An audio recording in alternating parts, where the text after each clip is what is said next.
are back with 843 TV at Coastal Discovery Museum. We're always in a neat spot, and Rex is joining us now. And we're going to be talking about the director's walks that you have periodically starting this spring. Yeah, and so the director's tour, we walk the property. It's one of my favorite things to do here because I interact with the visitors, they ask questions, and I tell them about interesting stuff they might not otherwise know about along our trails. Okay, so speaking of interesting, we've got a neat building here, which is beautiful artwork and painting. So tell us about this. Yeah, so this is one of the historic outbuildings on our property from the 1960s. And also here we have this Cletrac tractor engine from 1915. This was in one of our buildings and was used to power this property in the 1920s. Wow. It had to generate their own power before we were connected to the mainland. And so you'll see things like insulators and wires on some of these old buildings. And there was a whole system for powering this Honeyhorn property. And I talk about things like that on the tour. That's really neat. Do you want to share about this beautiful artwork? Yeah, we had a great Italian artist, Hilton. He came here and did an exhibition. He was following the trail of Audubon and painting birds in the United States. But in Italy, he was this really famous street artist, and he painted graffiti art in Rome. He was like the Banksy of Rome. And so he painted on 3 of our buildings that were cinder block buildings, so you can actually see his art on our property when you walk this trail. And it was really interesting when he was here painting. He paints really fast because he was used to running away from the cops in Rome, and he wouldn't let you take a picture of his face.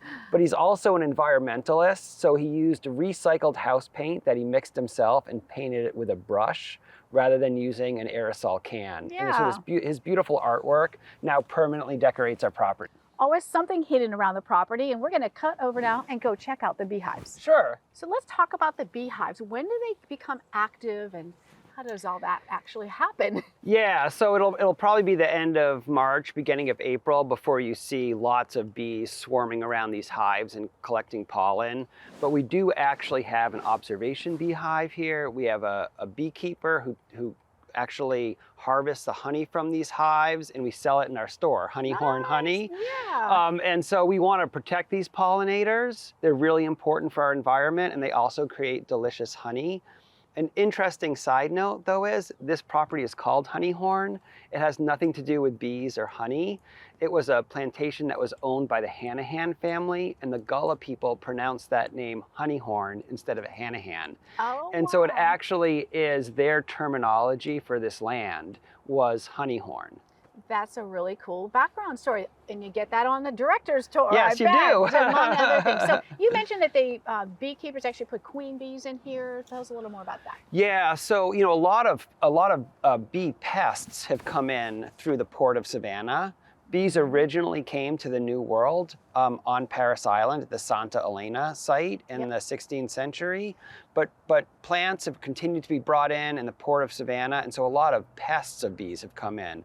There's varroa mites, there's all kinds of other insects, small insects and mites that affect honeybees, and so the bees have to be really cared for. They're not native species, they're an introduced species, and they need management by humans, and so our beekeeper does that and takes care of these bees. And when we lose a hive because they abscond and go into a tree somewhere, he replaces it with a new queen and a new bunch of worker bees. Neat. And we're going to check out one other spot. You mentioned there is going to be a special pond coming up. Dragonflies. Yeah, the dragonfly pond. So now we're at what is going to be the dragonfly pond. So tell us about that. Yeah, one of the things that we want to do along our trails is create these habitats for important species. And the dragonfly is an important and beautiful species of insect, but they have very specific requirements for their habitat. And so we've created this sort of right level depth of water for the dragonfly larvae to reproduce at. And they're an important part of this aquatic food web, but they don't like fish in their ponds. And so we've created a pond without fish that's sort of ideal for the development of a dragonfly population here. And in the summer, it's absolutely beautiful to come by this pond and see it swarming with dragonflies. So much education goes into everything that you do. It's really amazing to hear. So in order to find out more, be on the Director's Walk, how do they sign up?